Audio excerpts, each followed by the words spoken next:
Mobile वापरण्याचा 20-20-20 चा formula माहित आहे का? ऐकलं असेल की गोड खाल्ल्याने आपल्या शरीराचं नुकसान होतं, पण गोड खाण्याची एक अशी पद्धत की जे खाल्ल्याने आपल्या शरीराला जास्तीत जास्त फायदा होतो। लाल मिरची खाल्ल्याने आपल्या शरीराला लाखो फायदे, तुम्हाला माहित आहे का? नमस्कार मित्रांनो, द शुभबोल मध्ये आपलं पुन्हा एकदा मनपूर्वक स्वागत आहे। आज आपण जाणून घेणार आहोत काही अशा आरोग्यविषयक गोष्टी ज्या सर्वांना ठाऊक नसतात पण आपल्या शरीरासाठी खूप फायदेशीर असतात। चला तर मग सुरू करूया। फॅक्ट पहिला, सकाळचं ऊन। सकाळी 8 ते 10 वाजेपर्यंतच्या उन्हात फक्त 10 मिनिटं बसल्याने शरीराला नैसर्गिक व्हिटॅमिन डी मिळतं। हे हाडं मजबूत करतं आणि रोग प्रतिकारक शक्ती वाढवतं।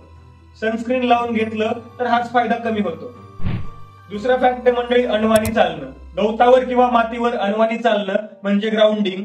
यामुळे मेंदू शांत होतो, स्ट्रेस हार्मोन कॉर्टिसोल कमी होतो आणि झोपेचा दर्जा सुधारतो।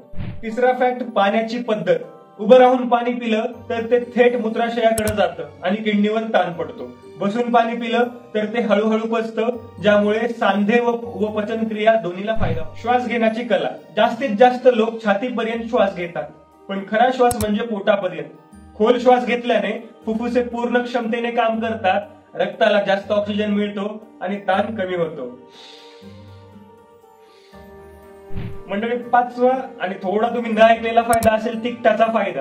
होय, लाल मिरच्यांमध्ये कॅप्सेसिन नावाचं घटक असतं। ते शरीराची मेटाबॉलिक रेट वाढवतं, फॅट बर्निंगला मदत करतं आणि नैसर्गिक पेन किलर म्हणून काम करतं।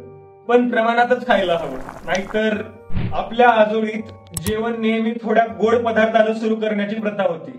त्यामागे कारण असं की गोड खाल्ल्यानं मेंदूला सिरोटोनिन मिळतं आणि पचनक्रिया गतीने सुरू होती, पण सुरुवातीलाच। फॅक्ट सातवा, हळदीचं सुवर्ण।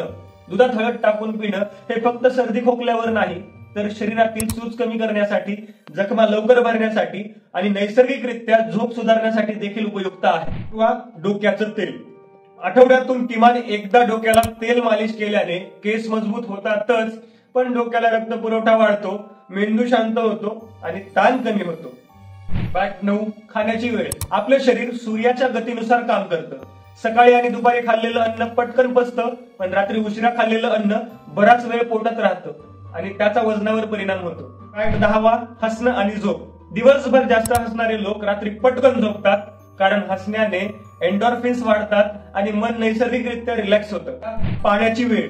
आपल्याला माहित आहे का, सकाळी उठल्या उठल्या कोमट पाणी पिणं शरीरातील टॉक्सिन्स बाहेर काढतं आणि पचनक्रिया सुधारतं, पण जेवणानंतर लगेच पाणी पिलं तर पचन एन्झाईम्सचं कार्य कमी होतं, म्हणून जेवणानंतर किमान अर्धा तास थांबूनच पाणी प्यावं। 12, झोपेची दिशा।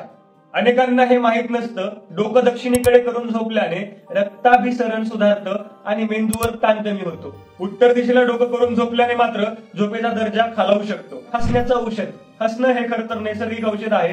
दिवसातून किमान 10 मिनिटं मनापासून हसलं तर शरीरात एंडोर्फिन्स नावाचे हॅपी हार्मोन्स तयार होतात, जे नैसर्गिकरित्या स्ट्रेस कमी करतात। मोबाईल आणि डोळे। मोबाईल सतत पाहिल्याने डोळ्यांवर ताण येतो, हे आपल्याला ठाऊक आहे, पण तुम्हाला 20-20-20 चा नियम माहित आहे का? प्रत्येक 20 मिनिटांनी 20 सेकंदांसाठी 20 फूट दूर बघा, डोळ्यांचा थकवा लगेच कमी होतो। 15वा फॅक्ट मंडळी, झाडांची नातं।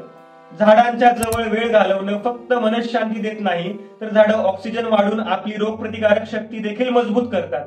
म्हणून आठवड्यातून किमान एकदा तरी निसर्गाच्या जवळ वेळ द्या। मंडळी, अशाच पद्धतीचे आपल्या आधीच्या बटव्यातील जर काही तुम्हाला आरोग्यविषयक फॅक्ट्स माहित असतील तर कमेंट्स मध्ये सांगायला विसरू नका। व्हिडिओ आवडल्यास व्हिडिओला लाईक आणि चॅनलला सबस्क्राईब करायला विसरू नका।